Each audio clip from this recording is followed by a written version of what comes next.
Dear students, welcome to A1 Blom Education YouTube channel. ଦଶମ ଶ୍ରେଣୀର ସମସ୍ତ ଛାତ୍ରଛାତ୍ରୀମାନଙ୍କୁ A1 Bloom education YouTube channel ସ୍ୱାଗତ କରୁଛି। ପିଲାମାନେ ଯେଉଁମାନେ ପ୍ରଥମ ଥର କରି ଏହି ଚ୍ୟାନେଲକୁ ଆସିଛ, don't forget to like, share and subscribe. This is your channel A1 Bloom Education. ଆଜି ଆମେ ଦେଖିବା ତୁମର ତୃତୀୟ ପଏମ୍, ତୁମର ତୃତୀୟ ପଏମ୍ ଭିଲେଜ୍ ସଙ୍ଗ୍, ଯେଉଁଟାକି ସରୋଜିନୀ ନାଇଡୁଙ୍କ ଦ୍ୱାରା ଲେଖାଯାଇଛି। ତାହେଲେ ଦେଖିବା ସରୋଜିନୀ ନାଇଡୁ ତାକୁ ଡେଲିକେଟଲି ଯେଉଁ ସୁନ୍ଦର ଭାବରେ ଯେଉଁ ବର୍ଣ୍ଣନା କରିଛନ୍ତି, ଏହି କବିତାରେ ଆମେ ଆଲୋଚନା କରିବା ଯେ ଭିଲେଜ୍ ସଙ୍ଗ୍ କ'ଣ। Honey child whither are you going. ଏହି କବିତାରେ ଏହି କବିତା ହେଉଛି ଦୁଇ ଜଣଙ୍କର କଥାବାର୍ତ୍ତା। ଜଣେ ହେଉଛନ୍ତି ମଦର, ଆଉ ଜଣେ ହେଉଛନ୍ତି କିଏ ନା ଡଟର। ହେଲା, ଏ କବିତା ହେଉଛି ଦୁଇ ଜଣଙ୍କର କଥାବାର୍ତ୍ତା। ଜଣେ ହେଉଛନ୍ତି ଝିଅ, ଆଉ ଜଣେ ହେଉଛି ମା। ମା ପ୍ରଥମ ଧାଡ଼ିରେ କ'ଣ କହୁଛନ୍ତି? Honey child whither are you going. ହେ ସ୍ନେହର ଝିଅ। ହନି ଚାଇଲ୍ଡ କହିଲେ ସ୍ନେହର ଝିଅ, ତୁମେ କୁଆଡ଼େ ଯାଉଛ? Would you cast you jewels all to the breezes blowing. ହେ ଝିଅ, ତୁମେ ତୁମର ଯେଉଁ ଭୂଷଣ ଗୁଡ଼ିକ, ଅଳଙ୍କାର ଗୁଡ଼ିକ କ'ଣ ମୃଦୁ ପବନ ଭିତରେ ଫିଙ୍ଗି ଦେଇ ଯାଉଛ କି? ତାପରେ ଦେଖିବା, would you leave the mother who one golden grain has fed you. ତୁମେ ସେ ମାଆକୁ ଛାଡ଼ିକି ଚାଲିଯିବ ଯେଉଁ ମା ତୁମକୁ ଲାଳନ ପାଳନ କରିଛନ୍ତି, ବା ଯେଉଁ ମା ଗୋଲ୍ଡେନ୍ ଗ୍ରେନ୍ ଖୁଆଇଛନ୍ତି। ଗୋଲ୍ଡେନ୍ ଗ୍ରେନ୍ ହେଉଛି ପୃଥିବୀର ସବୁଠାରୁ ସ୍ୱାଦିଷ୍ଟ ଖାଦ୍ୟ। ଏଠାରେ ଗୋଟିଏ ଅଳଙ୍କାର ବ୍ୟବହାର କରିଛନ୍ତି। କବିତାର ଶେଷରେ ମୁଁ କେଉଁ କେଉଁ ଅଳଙ୍କାର ବ୍ୟବହାର ହୋଇଛି ଆଲୋଚନା କରିବି। Would you leave the mother who one golden grain has fed you. ଯେଉଁ ମା ତୁମକୁ ଲାଳନ ପାଳନ କରିଛନ୍ତି, ସେ ମାଆକୁ ଛାଡ଼ି ତୁମେ ଚାଲିଯିବ। Would you grieve the lover who is riding for to wed you. Would you grieve କହିଲେ ଦୁଃଖ ଦେବା। ତୁମକୁ ଯିଏ ବିବାହ କରିବାକୁ ଆସିବ, ତୁମ ପ୍ରେମିକ, ତାକୁ ଛାଡ଼ି ତୁମେ ଚାଲିଯିବ। ତୁମକୁ ଯିଏ ଘୋଡ଼ାରେ ଚଢ଼ି riding for to wed you, ଘୋଡ଼ାରେ ଚଢ଼ି ତୁମକୁ ଯିଏ ବିବାହ କରିବାକୁ ଆସୁଛି, ତାକୁ ଛାଡ଼ି ତୁମେ ଚାଲିଯିବ। ତାପରେ ଦେଖିବା ନେକ୍ସଟ ଲାଇନ୍। ଝିଅଟି କ'ଣ ଉତ୍ତର ଦେଲା? ମଦର ମାଇନ୍, ହେ ମୋର ମା, to the wild forest I am going. ମୁଁ ଜଙ୍ଗଲକୁ ଯାଉଛି। ପିଲାମାନେ, ଏହି କବିତାର ଅର୍ଥ କ'ଣ? ଝିଅଟି ସାଂସାରିକ ସୁଖକୁ ତ୍ୟାଗ କରି, ହେଲା, the daughter, the girl, she wanted to leave the love of the family and society. ହେଲା, ସାଂସାରିକ ସୁଖକୁ ସେ ତ୍ୟାଗ କରି କେଉଁଠି ଯିବା ପାଇଁ ଚାହୁଁଛି ନା ୱାଇଲ୍ଡ ଫରେଷ୍ଟ। ହେଲା, ହ୍ୱେର୍ ଆପନ୍ ଦ ଚମ୍ପା ବଫ୍, ଯେଉଁଠାରେ କି ଚମ୍ପା ଗଛର ଡାଳରେ। ଦ ଚମ୍ପା ବର୍ଡସ୍ ଆର୍ ବ୍ଲୋଇଂ, ଚମ୍ପାର କଢ଼ ଗୁଡ଼ିକ କ'ଣ କୁସୁମିତ ହେଉଛି, ଫୁଟୁଛି। ଆଉ କ'ଣ ହେଉଛି? To the koel haunted river isles, isle ନଦୀର ଅବବାହିକାକୁ କିଏ ବାରମ୍ବାର ବୁଲିବାକୁ ଆସୁଛି? ନା କୋଇଲି। ଏବଂ ସେଠାରେ ଦୁଇ ପ୍ରକାର ଫୁଲ ଫୁଟୁଛି। କ'ଣ? ପଦ୍ମ ଫୁଲ ଆଉ କଇଁ ଫୁଲ। କ'ଣ ନା ଝଲସି ଉଠୁଛି। କେଉଁଠି? ନା river isle. To the koel haunted, କୋଇଲି ବାରମ୍ବାର ସେଠାକୁ ବୁଲିବାକୁ ଆସୁଛି। କିଏ କହୁଛି? ନା ଝିଅଟି ଉତ୍ତର ଦେଉଛି। ଯେଉଁଠିକି କ'ଣ? ଲୋଟସ୍ ଲିଲିଜ୍, କ'ଣ ଲୋଟସ୍ ଲିଲିଜ୍, ପଦ୍ମ ଫୁଲ ଏବଂ କଇଁ ଫୁଲ କ'ଣ ଝଲସି ଉଠୁଛି, ଗ୍ଲିସେନ୍। ମୁଁ ସେହି ସ୍ଥାନକୁ ଯିବି। କିଏ କହୁଛି? ନା ଡଟର, ଝିଅଟି। ଦେଖିବା ନେକ୍ସଟ ଲାଇନ୍କୁ ଯିବା, ନେକ୍ସଟ ଷ୍ଟାଞ୍ଜାକୁ ଯିବା। ଦ ଭଏସେସ୍ ଅଫ୍ ଦ ଫେରି ଫକ୍ ଆର୍ କଲିଂ ମି ଲିସେନ୍। ହେ ମା ଶୁଣ, ପରୀ ରାଜ୍ୟର ଯେଉଁ ପରୀମାନଙ୍କର କଥା ମୋତେ ଡାକୁଛନ୍ତି, ସେ ପରୀମାନେ ମୋତେ ଡାକୁଛନ୍ତି। ଫେରି ଫକ୍ ଆର୍ କଲିଂ, ଓ ଲିସେନ୍। କିଏ କହୁଛି? ନା ଝିଅଟି କହୁଛି। ତାହେଲେ ମା ତାପରେ କ'ଣ କହୁଛନ୍ତି? ହେ ସ୍ନେହର ସନ୍ତାନ, ସ୍ନେହର ଛୁଆ, ଏ ପୃଥିବୀରେ ଯେଉଁ world is full of pleasure, ଏ ପୃଥିବୀରେ ଆନନ୍ଦ ଭରି ରହିଛି। Honey child the world is full of pleasure, ପୃଥିବୀରେ କ'ଣ ଭରି ରହିଛି? ନା ପ୍ଲେଜର ଭରି ରହିଛି। ହନି ଚାଇଲ୍ଡ କ'ଣ ପାଇଁ କହିଲା? ନା ମଦର ଆଡ୍ରେସେସ୍ ହର୍ ଚାଇଲ୍ଡ ଆଫେକ୍ସନେଟଲି। ମଦର ଆଡ୍ରେସେସ୍ ହର୍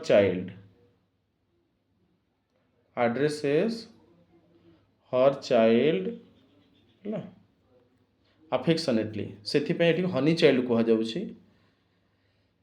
ତାପରେ ଦେଖିବା ମା କ'ଣ କହୁଛନ୍ତି? ଅ ବ୍ରେଡଲ୍ ସଙ୍ଗ୍ସ ଆଣ୍ଡ କ୍ରାଡେଲ୍ ସଙ୍ଗ୍ସ, ଏଠି ବିବାହ ଗୀତ ଅଛି, ଏଠି ଝୁଲା ଗୀତ ବା ନାନାବାୟା ଗୀତ ଅଛି। ଆଣ୍ଡ ସାଣ୍ଡାଲ ସେଣ୍ଟେଡ୍ ଲିଜର, ଏବଂ କ'ଣ ସାଣ୍ଡାଲ ସେଣ୍ଟେଡ୍ ଲିଜର କହିଲେ କ'ଣ ନା ବୃଦ୍ଧାବସ୍ଥାରେ ଯେଉଁ ଆନନ୍ଦ ମିଳେ ଏଠି ଆନନ୍ଦ ମଧ୍ୟ ଅଛି। ତାପରେ ମା ପୁଣି କହୁଛନ୍ତି your bridal robes are in the loom. ହେ ଝିଅ ତ ବାହାଘର ପାଇଁ ଯେଉଁ ପୋଷାକ ତିଆରି ହେଇଛି ନା ସେ ପୋଷାକ କ'ଣ କେଉଁଥିରେ ତିଆରି ହେଇଛି ନା ତନ୍ତରେ ବୁଣା ତିଆରି ହେଇଛି। Silver and saffron R glowing. ତାହେଲେ ରୂପେଲି ଏବଂ ଲାଲ ରଙ୍ଗର କୁମକୁମ କ'ଣ ପ୍ରଜ୍ୱଳିତ ମାନେ ଝଲସି ଉଠୁଛି। ତାପରେ ମା କହୁଛନ୍ତି your bridal robes are on the hearth. ହେ ଝିଅ ତ your bridal cakes are on the hearth. ତ ବିବାହ ପାଇଁ ଯେଉଁ ପିଠା ତିଆରି ହେଇଛି ନା ଚୁଲିରେ ଅଛି। ଓ ହ୍ୱିଦର ଆର୍ ୟୁ ଗୋଇଂ, ତୁ କୁଆଡ଼େ ଯାଉଛୁ ଲୋ ଝିଅ।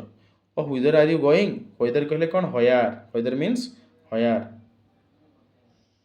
ଆଉ ହେୟାର ମାନେ କ'ଣ, ହେୟାର୍ଥ ମାନେ କ'ଣ, hearth means fireplace, fireplace ଚୁଲି। The bridal songs and cradle songs of cadences of ସ୍ୱର। ଝିଅଟି ଉତ୍ତର ଦେଲା ଯେ ବାହାଘର ଗୀତ ଏବଂ ନାନାବାଇ ଗୀତ ଏଥିରେ ଦୁଃଖ ଭରି ରହିଛି। କାଡେନ୍ସେସ୍ ଅଫ୍ ସ୍ୱର ଦୁଃଖ ଭରି ରହିଛି। The laughter of the sun today, ଆଜି ଯେଉଁ ସୂର୍ଯ୍ୟ ଆଜିର ଆନନ୍ଦ, the laughter of the sun today ମାନେ ପ୍ଲେଜର ଅଫ୍ ଲିଭିଂ ହେଲା। ମାନେ କ'ଣ ନା pleasure of living. Laughter of the sun ଟୁଡେର ଅର୍ଥ ହେଉଛି pleasure of living. The wind of death tomorrow ମାନେ କ'ଣ, wind of death tomorrow loss or sorrow, loss ହେଲା। ଅର୍ଥାତ୍ ଆଜିର ସୁଖ ଆସନ୍ତାକାଲିର ଦୁଃଖ ନୁହେଁ କି, ଅର୍ଥାତ୍ ଆଜି ଅଛି ଜୀବନ ଆସନ୍ତାକାଲିକୁ ନାହିଁ। ଦ ଲାଫ୍ଟର ଅଫ୍ ଦ ସନ୍ ଟୁଡେର ଅର୍ଥ ହେଉଛି pleasure of living, the wind of death tomorrow loss or sorrow. ତାପରେ ଝିଅ କ'ଣ କହୁଛି far sweeter sound of the forest notes, forest notes music of nature ହେଲା। କ'ଣ ନା music of nature, music of nature. Far sweeter sound the forest notes, ତାହେଲେ ଦୂରରେ ଶୁଣାଯାଉଥିବା ପ୍ରାକୃତିକ ସୌନ୍ଦର୍ଯ୍ୟ, ପ୍ରକୃତିର ଶବ୍ଦ। Where forest streams are falling, ଯେଉଁଠିକି ଜଙ୍ଗଲର ଝରଣା ଗୁଡ଼ିକ ପତିତ ହେଉଛନ୍ତି, ପଡ଼ୁଛନ୍ତି ହେଲା। ଓ ମଦର ମାଇନ୍, ହେ ମୋର ମା, ଝିଅ ଉତ୍ତର ଦେଉଛି, ଝିଅ କହୁଛି ହେ ମୋର ମା, ଓ mother mine I can't stay, ମୁଁ ରହିପାରିବିନି ମା। ଦ ଫେୟାରି ଫକ୍ ଆର୍ କଲିଂ, କାହିଁକି ନା ପରୀମାନଙ୍କର କଥା ମୋତେ ଡାକୁଛି। ତାହେଲେ ପିଲାମାନେ ଆମେ ଆଲୋଚନା କରିବା କେତୋଟି ପୋଏଟିକ୍ ଡିଭାଇସ୍ ବା କେତୋଟି ଅଳଙ୍କାର ବ୍ୟବହାର ହେଇଛି ଆମେ ଦେଖିବା ପ୍ରଥମେ ହେଲା। ଦେଖ ପ୍ରଥମେ ଦେଖ honey child, honey child, honey child ମୁଁ ତାପରେ ବି ଆଲୋଚନା କରିବି କବିତାରେ କେତେ ଗୁଡ଼ିଏ ପୋଏଟିକ୍ ଡିଭାଇସ୍ ମୁଁ ଆହୁରି କହିବି ହେଲା। ହନି ଚାଇଲ୍ଡ ଏହି ଶବ୍ଦଟି ବାରମ୍ବାର ଆବୃତ୍ତି ହେଇଛି, ଏ ହେଉଛି repetition. The repeating words for emphasis, ଯଦି ଗୋଟିଏ ଶବ୍ଦ ବାରମ୍ବାର ଆବୃତ୍ତି ହୋଇଥିବ ତାକୁ କୁହାଯାଏ ରିପିଟେସନ୍। ଆଉ ଏଲିଟ୍ରେସନ୍ ଦେଖିବା। Alliteration is the repetition of similar consonant sound, ଯଦି ଗୋଟିଏ କନସୋନାଣ୍ଟ ବାରମ୍ବାର ଆବୃତ୍ତି ହୋଇଥିବ, ଯେ ଦେଖ ଏଫ୍ ଏଫ୍। ଫେୟାରି ଫୋକ୍, ଇଏ ହେଉଛି କ'ଣ ନା ଏଲିଟ୍ରେସନ୍ ହେଲା, fairy folk. Here f sound repeats and it creates musical effect ହେଲା। ଇଏ ହେଉଛି କ'ଣ ନା ଏଲିଟ୍ରେସନ୍। ଓଡ଼ିଆରେ କ'ଣ କହନ୍ତି ଅନୁପ୍ରାସ ଅଳଙ୍କାର, କ'ଣ କୁହାଯାଏ ଅନୁପ୍ରାସ ଅଳଙ୍କାର, ବୁଝିହେଲା। ନେକ୍ସଟକୁ ଯିବା। ଇମାଜେରୀ, ଯେଉଁଟା ମେଣ୍ଟାଲ ପିକ୍ଚର କ୍ରିଏଟ୍ କରେ, ମୁଁ କହିଛି ପ୍ରିଭିୟସ୍ କ୍ଲାସ୍ରେ କ୍ରିଏଟ୍ସ ମେଣ୍ଟାଲ ପିକ୍ଚର୍ସ, ନ୍ୟାଚୁରାଲ ବିୟୁଟି, ଯେମିତିକି ଚମ୍ପା ବର୍ଡସ୍ ଆର୍ ବ୍ଲୋଇଂ, ଆମେ କ'ଣ ଦେଖିଛୁ ବଟ୍ ଆମକୁ କେମିତି ଲାଗୁଛି ନା ସତେ ଯେମିତି ଚମ୍ପା ଫୁଲ ସେଠି ଫୁଟୁଛି, ଚମ୍ପାର କଢ଼ ଗୁଡ଼ିକ କ'ଣ କୁସୁମିତ ହେଉଛି ନୁହେଁ କି। ଲୋଟସ୍ ଲିଲିଜ୍ ଗ୍ଲିସନ୍, ଇଏ ହେଉଛି କ'ଣ ନା ଇମାଜେରୀ। ନେକ୍ସଟକୁ ଯିବା। ମେଟାଫୋର୍ ତ ମୁଁ କହିସାରିଛି। ସିମିଲି, ମେଟାଫୋର୍ର ତାର ଅପୋଜିଟ୍ ସିମିଲି କହିଲେ ଆମେ ଅତ୍ୟୁକ୍ତି ହେବନି। ସିମିଲିରେ ଆମେ କ'ଣ ୟୁଜ୍ କରୁଛେ, ସିମିଲିରେ ଲାଇକ୍ ଆଜ୍ ୟୁଜ୍ କରୁଛେ, ଆଉ ମେଟାଫୋର୍ରେ without using like or as ଆମେ କମ୍ପେୟାର କରୁଛୁ। ୱିଣ୍ଡ ଅଫ୍ ଡେଥ୍ ଟୁମୋରୋ ହେଲା, ୱିଣ୍ଡ ଅଫ୍ ଡେଥ୍ ଟୁମୋରୋ ଏ ହେଉଛି metaphor. The laughter of the sun today, the wind of death tomorrow. ମୁଁ ଆହୁରି କେତେ ଗୁଡ଼ିଏ କହିବି, let it to be completed. Symbolism ଦେଖିବା। ସିମ୍ବଲିଜିମ୍ କ'ଣ, words representing deeper meaning and it creates like that forest, forest freedom ଆଉ ଏସ୍କେପ୍କୁ ବୁଝାଉଛି।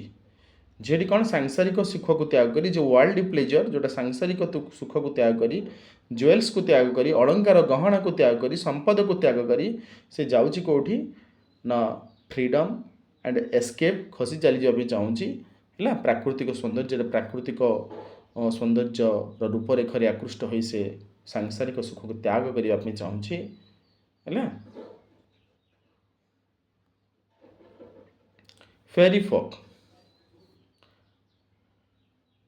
Attraction of nature है फेरी फोक तो मुझे इलिट्रेशन तापर देखा आम एंटीथेसिस दुईटा अपोजिट आइडिया थिले ताको आम एंटीथेसिस बोली कही था सी हूँ कौन गोटे हूँ laughter of the sun today है आज आनंद आसंता कालीर दुख ये दुईटा अपोजिट आइडिया जो रोचे ताको आम कहू एंटीथेसिस कौन कहू ना एंटीथेसिस दुईटी अपोजिट आइडिया ये हूँ एंटीथेसिस पोएटिक डिवाइस है पर्सनिफिकेशन देखा पर्सनिफिकेशन कौटा ना गिविंग आम जो मनीषर गुण गुड़िक निर्जीव वस्तु पदार्थ उपरे बा प्राणी उपरे आरोप करवा ताकू कहवा जमी फेरी फक ये हूँ काल्पनिक कथा परी मानकर कथा मत डाकुची है nature is showing nature is sun as if calling the girl नुहे कि सत्य जमी प्रकृति राणी ताकू डाकुची है तापर देखा एजोलांस एजोलांस कहले जदि गोटे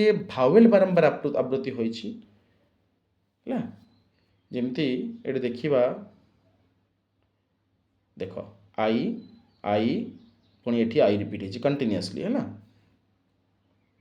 जब विचार करवा देख ये भावेल ई अच्छी ये भी ई अच्छी है एठी भी ई अच्छी एठी भी ई अच्छी 4 टाइम्स ई रिपीट है नुहे कि ये कौन ये हूँ assonance if the vowel is repeated many times that is called assonance तापर एंजापमेंट देखा लाइन कंटिन्यूस विदाउट पॉज जदि कौन पंक्चुएसन न थाई है केतेक स्थल केते गुड़े वाक्य जदि पंक्चुएसन यूज हो नथिबो कंटिन्यूअसली है विदाउट पॉज कंटिन्यूअसली लाइन गुड़िक यूज होइथिबो ताको आमे कहबा एंजापमेंट है जोटा कि मुझे देखीदेवी तुम मानक तेल ये पोएटिक डिवाइस गुड़िक अच्छी आहरी अच्छी आहरी केते गुड़ी अच्छी से गुड़िक मत देखा दूसरी repetition imagery symbolism alliteration contrast आम डिस्कस कलु जोटा कि एंटीथेसिस कह जाए है let's explain the poem since beginning again पुणी थोड़े देखा कविताटी आम पुणी थोड़े देखा देख पिला माने ये कौन किए कहीपर वुड हूँ गोटे लाइन बिगिनिंग रे कंजुकेटिव लाइन रही what it is called in English the use of repeated words the use of repeated words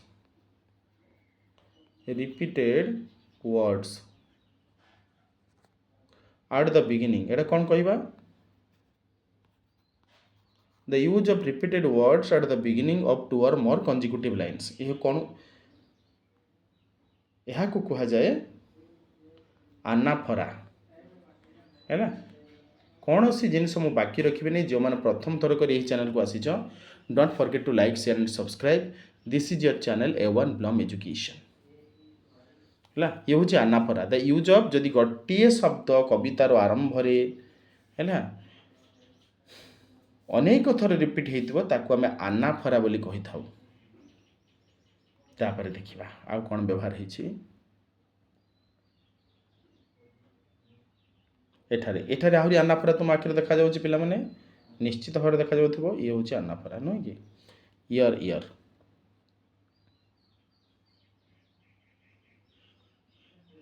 बुझीगला वर्तमान देखा टिके ओडिया देखा सेंटेंस गुटे पुणी आउथरे मु एक्सप्लेन करी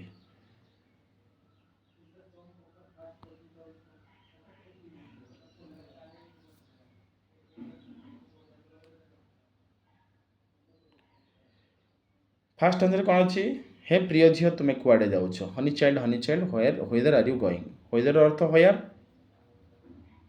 है तापर जीवा would you cast your jewels cast माने फिंगिबा थ्रो है cast means throw would you cast jewels all to the breezes flowing तुम्हें जो भूषण तुमर भूषण को पवन में छाड़ीदेवा चाहूँ कि would you leave the mother who one golden grain has fed you golden grain गोटे पोएटिक डिवाइस मेटोनिमी कहुए ताको इंग्लिश रे मेटोनिमी है कहीं ना गोटे नाम बदल जो अन्य गोटे नाम देवा ना बदल किंतु अर्थ सामान आसुव माँ जो आमको क्षीरपान कराऊँच कवि भाषा गोल्डन ग्रेन कहुए पृथ्वी सबुठ स्वादिष्ट खाद्य जदि ना बदल अन्य गोटे ना दि जाए कि अर्थ सामान आसुव सेहीपरि पोएटिक डिवाइस को इंग्राजी में कहती मेटोनिमी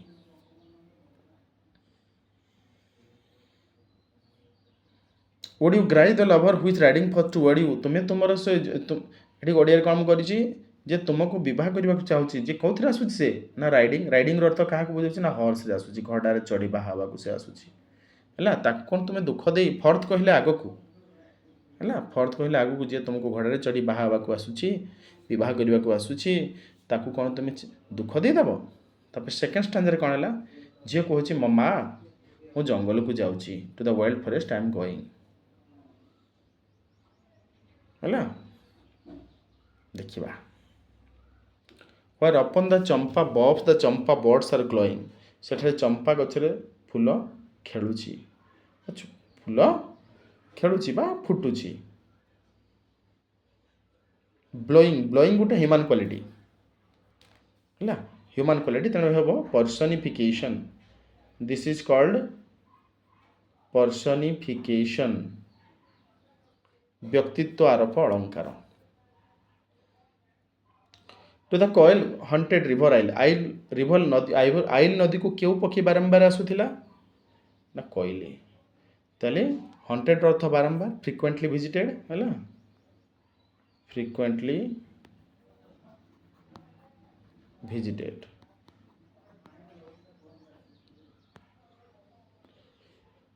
आ जो कि पद्म एवं कई फूल झलसी उठती कौन लिखाई कोयलीर स्वर में भरी रही नदी नदी दीपर कमल फूल चमकुची the voices of the fairy folk are calling me listen ओ शुण जदि जन को एड्रेस करा है तुम शुण किंतु से पर्सन आब्सेंट थी ताले सेहीपरि पोएटिक डिवाइस को कौन कहुए ना अपोस्ट्रोफी किंतु एठी अपोस्ट्रोफी नुह अपोस्ट्रोफी यूज है ना किंतु मु रिकॉल कर दूची जन जदि आमे O death be not proud हे मृत्यु तू गर्व करना जदि मु लिखी ओ डेथ ये हम अपोस्ट्रोफी किंतु ये झीटी ता माँ को कहूँ ओ लिसन है O death be not proud ये हूँ अपोस्ट्रोफी किंतु ये अपोस्ट्रोफी हेनी है परी मानक डाक मत डाकुची देखा ये मुझे आलोचना कर सारी फेरी फक क्यों अलंकार फेरी फक हूँ इलेक्ट्रीशियन थर्ड स्टांजा को जीवा honey child the world is full of pleasure हे स्नेहर झील ए पृथ्वी हूँ आनंद पूर्ण नुह कि वर्ल्ड प्लेजर कौन सांसारिक सुख को झील त्याग करने चाहूँगी अब bridal songs and cradle songs ताले विवाह गीत और नानाबाय गीत और चंदन सुगंधित भरी रही सुख रही कौटी ना संसार में यार ब्राइडल ड्रॉप्स कहले मैरिज ड्रेसेस नहीं कि marriage dress silver and saffron glowing जो थे रूपा एवं केसरी रंग जो लाल है कुमकुम रंग ऋतुमान बा झलसी उठुची यार bridal cakes are on the hair तुम बाहागर जो पिठा तैयारी ना फायर प्लेस अच्छी हेयर थ्रे अच्छी चुली रे अच्छी और वेदर आर यू गोइंग माँ कहते तुम कुआड़े जाऊछ फर्स्ट स्टांजर कौन अच्छी the bridal drops and cradle songs have cadences of स्वर विवाह एवं झूला गीत दुखर स्वर लुचि रही था तापर कौन कौन झीटी आज आनंद आसंता कालीर दुखरे परिणत होता है आज खुशी कालीर दुखरे परिणत हो पारे the laughter of the sun today the wind of death tomorrow far sweeter sound the forest notes कहले म्यूजिक ऑफ नेचर जंगलर झरणा और प्रकृतिर शब्द अधिक मीठा लगे forest notes means music of nature, ପ୍ରକୃତିର ସଙ୍ଗୀତ, music of nature. O mother mine I can not stay, ହେ ମୋର ମା ମୁଁ ରହିପାରିବି ନାହିଁ। The fairy folk are calling, fairy folk କୋଉ ଅଳଙ୍କାର ମୁଁ କହିସାରିଛି, ଏଲିଟ୍ରେସନ୍।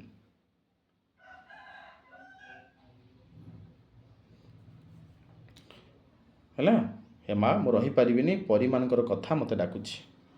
So my dear students, so one thing I will discuss it again. ଏହି କବିତାରେ ଝିଅଟି ସାଂସାରିକ ସୁଖକୁ ଛାଡ଼ି ପ୍ରକୃତିର ସ୍ୱାଧୀନତା ଓ ଶାନ୍ତିକୁ ବାଛିଛି। ତାହେଲେ ଏହି ଯେଉଁ ଭିଲେଜ ସଙ୍ଗ, ଏ ହେଉଛି ସରୋଜିନୀ ନାଇଡୁଙ୍କ ଗୋଲ୍ଡେନ୍ ଥ୍ରେଶୋଲ୍ଡ କାବ୍ୟଗୁଚ୍ଛରୁ ଆସିଛି। ଗୋଲ୍ଡେନ୍ ଥ୍ରେଶୋଲ୍ଡ ହେଲା, ଯେଉଁଟାକି 1905 ମସିହାରେ ଲଣ୍ଡନର ଡୋଡୋ ପ୍ରେସ୍ରେ ପ୍ରକାଶ ପାଇଥିଲା। ଲଣ୍ଡନର ଡୋଡୋ ପ୍ରେସ୍। ଏ କ୍ୱେଶ୍ଚନ୍ ମନେ ରଖିଥିବ। ସରୋଜିନୀ ନାଇଡୁ ଯିଏକି ମହାତ୍ମା ଗାନ୍ଧୀଙ୍କ ଦ୍ୱାରା ଅନୁପ୍ରାଣିତ ହୋଇ ଭାରତୀୟ ସ୍ୱାଧୀନତା ସଂଗ୍ରାମରେ ଯୋଗ ଦେଇଥିଲେ, ଯାହାକୁ କୁହାଯାଏ ଦ ନାଇଟିଙ୍ଗେଲ୍ ଅଫ୍ ଇଣ୍ଡିଆ। ତାଙ୍କୁ କ'ଣ କୁହାଯାଏ? Nightingale of India. ଯାହାଙ୍କର ଜନ୍ମ ହୋଇଥିଲା 1879 ମସିହା ଫେବୃଆରୀ ମାସର 13 ତାରିଖ ହେଲା, କିଏ? Sarojini Naidu. So dear students, if you came to this channel firstly, don't forget to like, share and subscribe. This is your channel A1 Blom Education. ଆମେ ପରବର୍ତ୍ତୀ କ୍ଲାସ୍ରେ ଦେଖିବା ଏହି କବିତାର ପ୍ରଶ୍ନ ଉତ୍ତର ଏବଂ ଏହି କବିତାର ମୁଁ 50ଟି ମଲ୍ଟିପୁଲ୍ ଚଏସ୍ କ୍ୱେଶ୍ଚନ୍ ଅନ୍ୟ ଗୋଟିଏ କ୍ଲାସ୍ରେ ଆଲୋଚନା କରିବି। ଯଦି ପିଲାମାନେ ତୁମର କୌଣସି ବି ଡାଉଟ୍ ଥାଏ, don't forget to hesitate, don't be hesitated, don't forget to ask your doubts. So this much for today. Have a nice day. May God bless you.